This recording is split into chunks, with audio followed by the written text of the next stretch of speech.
कक्षा 6 विषय गणित पार्ट 3 संख्याओं के साथ खेलना पार्ट 2 पढ़ेंगे आज हम। और पार्ट 2 में हम पढ़ेंगे अभाज्य संख्या प्राइम नंबर, भाज्य संख्या कंपोजिट नंबर, सम संख्या इवन नंबर और विषम संख्या ऑड नंबर। तो आइए शुरू करते हैं। अभाज्य संख्या यानी प्राइम नंबर ऐसी संख्याएं जिनके गुणनखंड एक और स्वयं हो वह अभाज्य संख्या कहलाती है। डेफिनेशन क्लियर हो गई।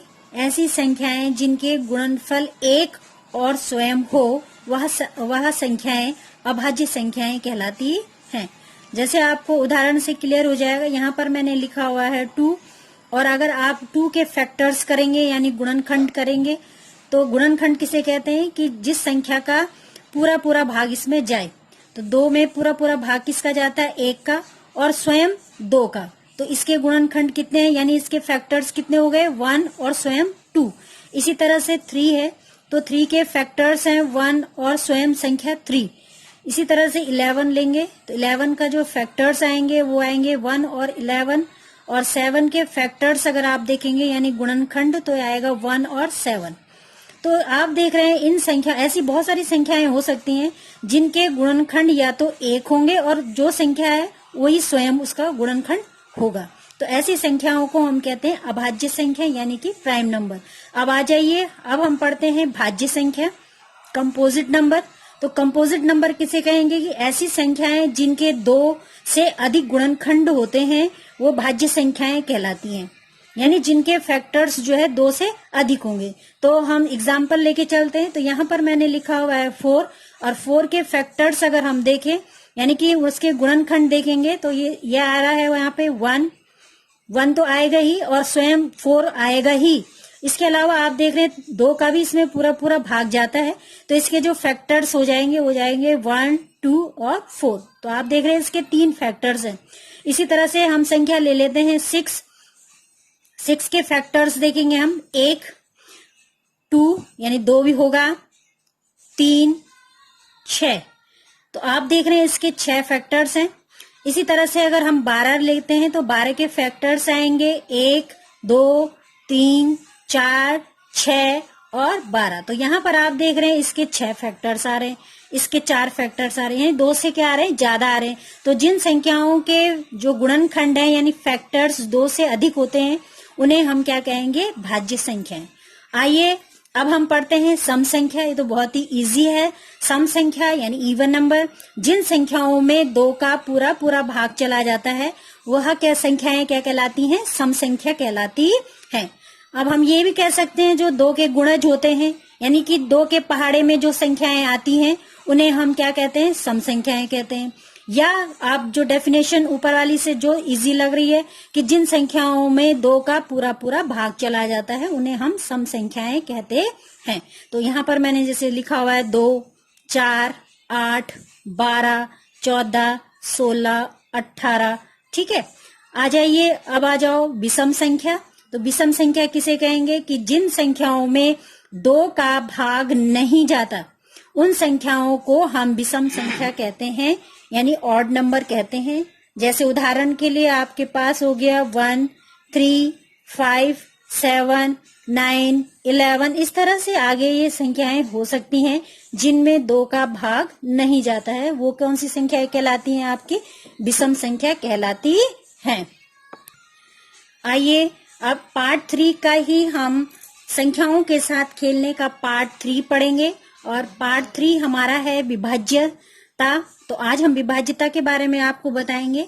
तो यहाँ पर आप देख रहे हैं कि 2, 3, 4, 5, 6, 8, 9, 10 और 11। हम ये देखना चाहेंगे कि इन 2, 3, 4, 5, 6, 8, 9, 10, 11 से कौन कौन सी संख्याएं विभाजित होती है।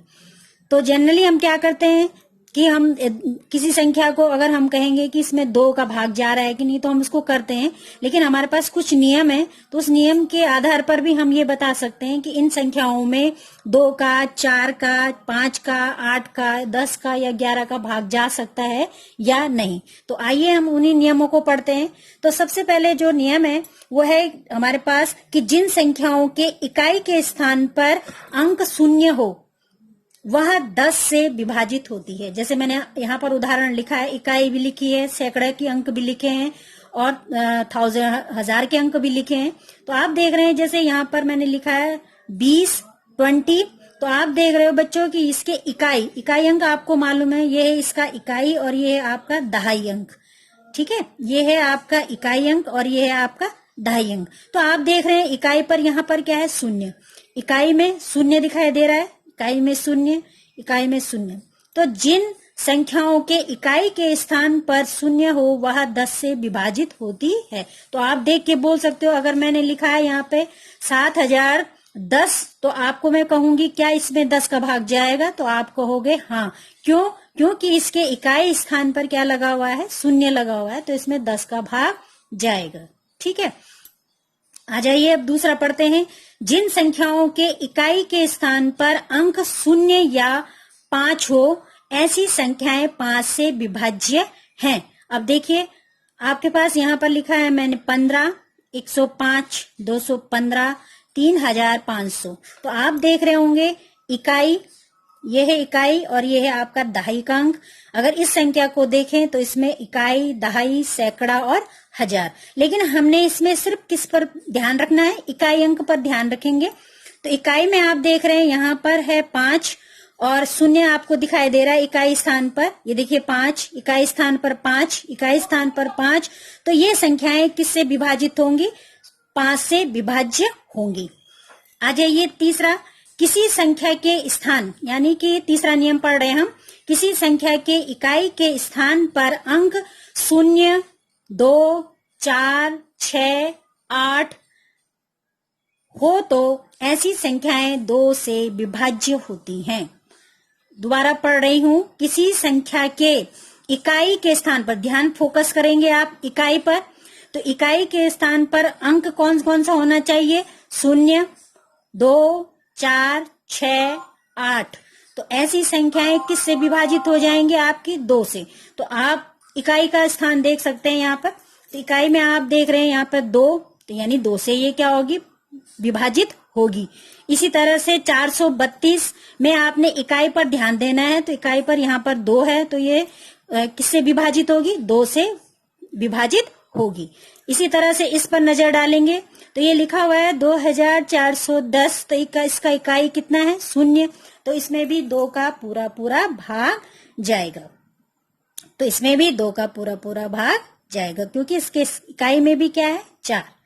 तो ऐसी संख्याएं जिनके इकाई के स्थान पर 0, 2, 4, 6, 8 हो, ऐसी संख्याएं 2 से विभाज्य होती हैं। आ जाइए चौथा पढ़ेंगे अब हम। किसी संख्या के अंकों का योग 3 का गुणज हो तो वह संख्या 3 से विभाज्य है। अब इसको कैसे करेंगे? थोड़ा इसको प्रैक्टिस करके देखेंगे। तो हमारे जो डेफिनेशन है वो कह रहा है कि कोई सी भी जो संख्या दी हो उस संख्या के अंकों का हमने योग कर देना है। तो आइए हम देखते हैं यहाँ पर, जैसे मैंने आपको अंक दिया हुआ है 21। तो 21 को हम कैसे करेंगे आप देख सकते हैं इसमें। ये देखिए मैंने क्या किया है, इसको जोड़ लिया है। तो 2 + 1 करा है, तो 2 + 1 कितना हो जाएगा आपका? 3। इसी तरह से यहाँ पर 36 है, 36 को भी ऐड कर लेते हैं। 3 + 6 = 9। तो अब आप देखेंगे ये 3 का गुणज है।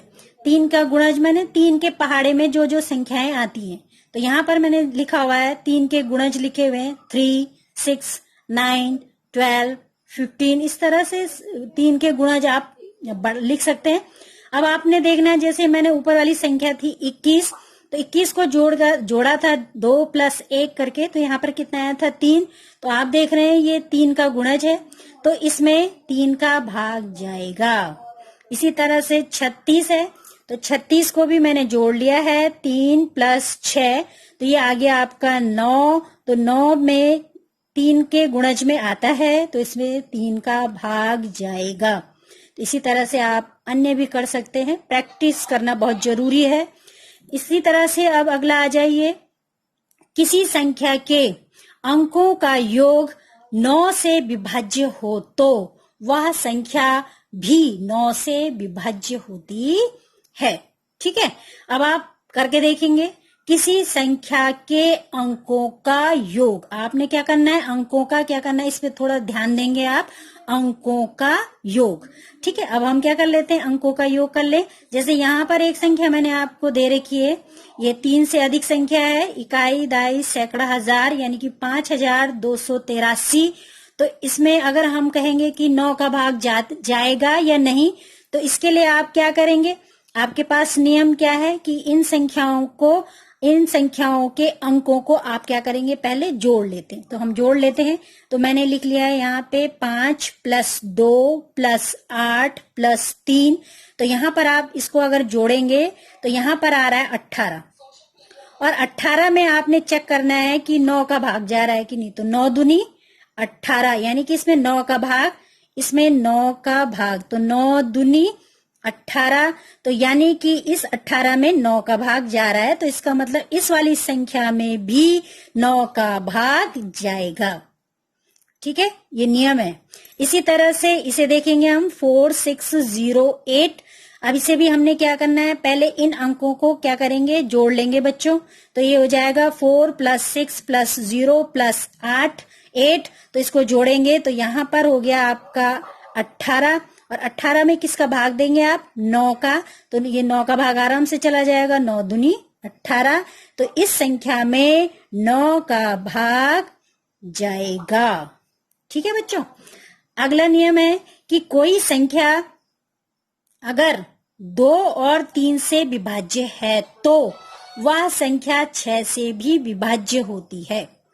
ठीक है, अगर कोई संख्या कितने से, 2 और 3 से विभाज्य है तो वह संख्या 6 से भी क्या होगी, विभाज्य होती है। जैसे यहाँ पर एक संख्या है 18, तो आप देख रहे हैं 2 का भाग इसमें जाएगा, 2 9 18। तो यहाँ पर 2 का भाग जा रहा है, मैंने टिक भी कर रखा है, यानी कि 2 का भाग जा रहा है। अब इस 3 का भाग कैसे चेक करेंगे, अभी आपको मैंने ऊपर बताया था कि 3 का भाग चेक करने के लिए हमें अंकों का योग करना है और 3 का गुणज देखना है। तो अगर हमने पास 18 है तो 18 को हम कैसे करेंगे, 1 + 8 जोड़ देंगे, जोड़कर कितना आ रहा है, 9। तो 9 जो है 3 का गुणज है, 3 तिया 9। तो इसमें कितने, 18 में किस किस का भाग जा रहा है, 2 का भी जा रहा है और 3 का भी जा रहा है। तो जिन संख्याओं में 2 और 3 का भाग जाता है उस संख्या में 6 का भी भाग जाता है। तो इस संख्या में आप देखेंगे 6 का भी भाग जाएगा। तो 6 तिया 18, बिल्कुल सही। आ जाइए बच्चों आगे। अब हम पढ़ेंगे इसमें 7वां नियम हमारे पास है कि 3 या 3 से अधिक अंकों वाली कोई संख्या हो तो उसके इकाई और दहाई के स्थान के अंकों से बनी संख्या 4 से विभाज्य हो तो ऐसी संख्या 4 से विभाज्य होती है। ठीक है बच्चों, जरा ध्यान से देखिए मैंने क्या कहा, इसमें किस पर फोकस करेंगे आप, देखो 3 या 3 अंकों से बनी संख्या के, आपने देखो अंडरलाइन कर रखा है मैंने, इस पे फोकस करेंगे आप, इकाई और दहाई। ठीक है, इकाई और दहाई के स्थान के अंकों से बनी संख्या 4 से विभाज्य हो तो ऐसी संख्या 4 से विभाज्य होती है। अब कैसे चेक करेंगे हम, हमारे पास कोई संख्या दे रखी है 212, आप देख रहे हैं मैंने इसका इकाई और दहाई अंक देखना है। तो मेरे पास इकाई अंक है इसमें 2 और दहाई का अंक है इसमें 1। तो मैं इन दोनों को थोड़ी देर के लिए अलग कर लेती हूँ। तो मैंने यहाँ पर देखो अलग कर लिया है। अब अलग करने के बाद मैंने क्या कहा कि इन जो अलग करी हुई संख्या है इस संख्या में हमने 4 का भाग देना है। तो 4 का भाग दे देंगे इसमें। तो 4 तिया 12, देखो 4 का भाग जा रहा है इसमें, तो 4 तिया 12 जा रहा है। तो इसका मतलब इस पूरी संख्या में, अब इसको वापस यहां रख देते हैं, तो इसका मतलब इस पूरी संख्या में 4 का भाग जाएगा। ठीक है, अब देखो इसी में दूसरी संख्या एक और ले लेते हैं, 3 से अधिक अंकों की ले लें। तो हमारे पास है 4612। ठीक है, सेम नियम वही रहेगा, हमने इसमें से इकाई और दहाई अंक को थोड़ी देर के लिए अलग लिख लेते हैं। तो यहाँ पर मैंने इसका इकाई है 2 और दहाई अंक हो गया 1, इन दोनों को अलग कर लेते हैं। तो ये मैंने कर लिया है अलग, अब इसमें मैंने चेक करना है कि इसमें 4 का भाग जा रहा है कि नहीं। तो आप देख रहे हैं 4 तिया 12 जा रहा है, तो इसका मतलब इस पूरी संख्या में 4 का भाग जाएगा। अगला नियम है 8वां नियम पढ़ेंगे। 3 से अधिक अंकों की संख्या के इकाई, दहाई और सैकड़ा के स्थान के अंकों से बनी संख्या में 8 विभाज्य हो तो ऐसी संख्याएं 8 से विभाज्य होती हैं। अब हमने 4 वाले में क्या लिया था, सिर्फ इकाई और दहाई का अंक लिया था, लेकिन अब हम जो है 8 का भाग जा रहा है या नहीं जा रहा है, इसके लिए हमें इस पर मैंने आपको कहा फोकस करेंगे आप, इकाई, दहाई और सैकड़ा। अब हमने इसमें 3 लेने, इकाई, दहाई और सैकड़ा।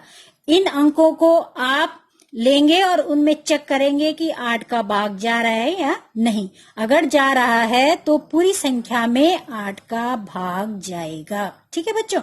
अब सबसे अच्छा ये है कि हम उदाहरण से कर लें। तो हमारे पास उदाहरण है, यहाँ पर 2104 लिखा हुआ है मैंने। ठीक है, अब मुझे ये चेक करना है कि इसमें 8 का भाग जाएगा कि नहीं जाएगा। तो मैंने क्या करा, नियम के अनुसार मुझे इकाई है इसमें 4, दहाई है इसमें 0 और सैकड़ा है इसमें 1। तो मैं इन तीनों को थोड़ी देर के लिए अलग कर लेती हूँ। तो यहाँ पर देखिए मैंने अलग किया हुआ है, यहाँ पर मैंने लिख दिया है 104। अब मैं इसमें दूंगी 8 का भाग। तो 8 एकम 8 हासिल आएगा 2, ये 4 नीचे हो जाएगा तो ये बच गया 24 और 8 तिया 24। ठीक है, तो 24। तो आप देख रहे हैं 8 का 104 में पूरा भाग चला गया। तो इस वाली संख्या में 2104 में 8 का पूरा भाग जाएगा। इसी तरह से आप चेक कर सकते हैं 1416 में 8 का भाग जाएगा या नहीं जाएगा। इसके लिए सेम आप कौन सा नियम फॉलो करेंगे, ऊपर वाला। आप इसमें कौन सा अंक लेंगे, इकाई 6, दहाई का 1, सैकड़ा का 4 और 416 को थोड़ी देर के लिए आप इधर अलग से लिख लीजिएगा और उसमें 8 का भाग देंगे। अगर 8 का पूरा भाग 416 में चला जाता है तो इस वाली संख्या में 1416 में 8 का भाग जाएगा। अब आ जाइए, हमारे पास संख्या है 11 कि 11 का भाग जाएगा या नहीं। इसके लिए हमारे पास एक नियम है। तो थोड़ा सा ये नियम आपको कठिन सा लगेगा पर बहुत इजी है, थोड़ा समझने का प्रयास कीजिएगा। तो यहाँ पर बच्चों मैंने एक संख्या ली है 1331। ठीक है बच्चों, 1000, इसको देखना आप, फोकस आप करेंगे इस बीच वाले एक संख्या को। देखिए 1331 में 11 का भाग जाएगा या नहीं, इसे चेक करना है हमें। तो हमारे पास नियम है। तो नियम इस तरह से है कि मैंने जो है नीचे एक तरफ इधर दायां साइड हो गया और ये भी दायां साइड है। ठीक है, दाएं में एक तरफ मैंने लिखा है विषम। अभी आपने पीछे इससे पहली वाली जो पार्ट 2 था उसमें आपने पढ़ा था विषम, और यहाँ पर लिखा है मैंने सम यानी इवन। ये हो गया ऑड और ये हो गया इवन। ठीक है, अब मैंने यहाँ पर 1331 को थोड़ा दूर लिख लिया है और इसको मैंने अंक दे दिए हैं। तो मैंने इस 1 वाले को 1, 3 वाले को 2, 3 वाले को 3, 1 वाले को 4, यानी क्रम से देना। आपने कोई भी संख्या हो सकती है, आप उसको नंबरिंग देंगे 1, 2, 3, 4, 5, 6, 7। ठीक है, तो ये विषम हो गया। इसी तरह से सम में भी आप करेंगे 1, 2, 3, 4, 5, 6, इस तरह से चलते रहेंगे। लेकिन हमारे पास 4 ही तक है तो हम 4 ही अंक तक इसकी काउंटिंग करेंगे। तो यहाँ पर हमने इसको काउंटिंग कर दी, दाएं यानी विषम साइड से भी काउंटिंग कर दी और दाएं साइड के सम से भी क्या कर दी हमने, इसमें काउंटिंग कर दी। अब जहां पर आपने विषम लिखा है वहां पर आप देख रहे होंगे मैंने विषम के नीचे थोड़ा सा अंडरलाइन किया हुआ है, देखिए। तो यहाँ पर विषम संख्या कौन सा अंक है, विषम 1 और 3। ठीक है, इसी तरह से सम में यहाँ पर आप देख रहे हैं विषम अंक कौन कौन से हैं, सॉरी सम अंक कौन कौन से हैं यहाँ पर, 2 और 4। देख रहे हैं ना आप, यहाँ पर मैंने सिर्फ विषम पे अंडरलाइन किया है और दाएं में जहां पर मैंने सम लिखा है वहां पर मैंने सम संख्या पर क्या किया है बच्चों, हाँ अंडरलाइन किया है, बिल्कुल सही। अब मुझे क्या करना है, पहला नियम हम बताएंगे कि जो विषम के जो अंक हैं 1 और 3, इनके स्थान पर आने वाले अंक लिखेंगे हम, जो पूछे हुए अंक है हमारे, ठीक है। तो यहाँ पर विषम में क्या है, 1 और 3, तो 1 और 3 के स्थान पर कौन सा अंक आ रखा है, देखो 1 ही आ रखा है और 3 के स्थान पर 3 ही आ रखा है, तो हमने लिख दिया 1 + 3। तो इसको जोड़ दीजिएगा तो 3 और 1 कितना हो जाएगा, 4।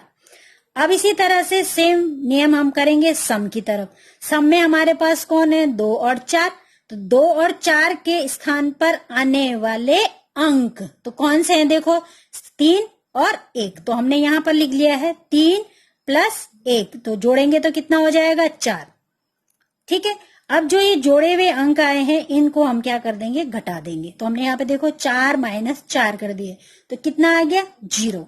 अगर अंतर, अब लास्ट पॉइंट पढ़ेंगे हम, अंतर 0 या 11 से विभाज्य है तो संख्या 11 से विभाज्य होती है। अंतर अगर 0 आएगा या 11 से भाग देने वाली संख्या आएगी, यानी 11, 22, 33, 44 ऐसी संख्या आएगी, तो वह संख्या कितने से विभाज्य हो जाएगी, 11 से विभाज्य होती है।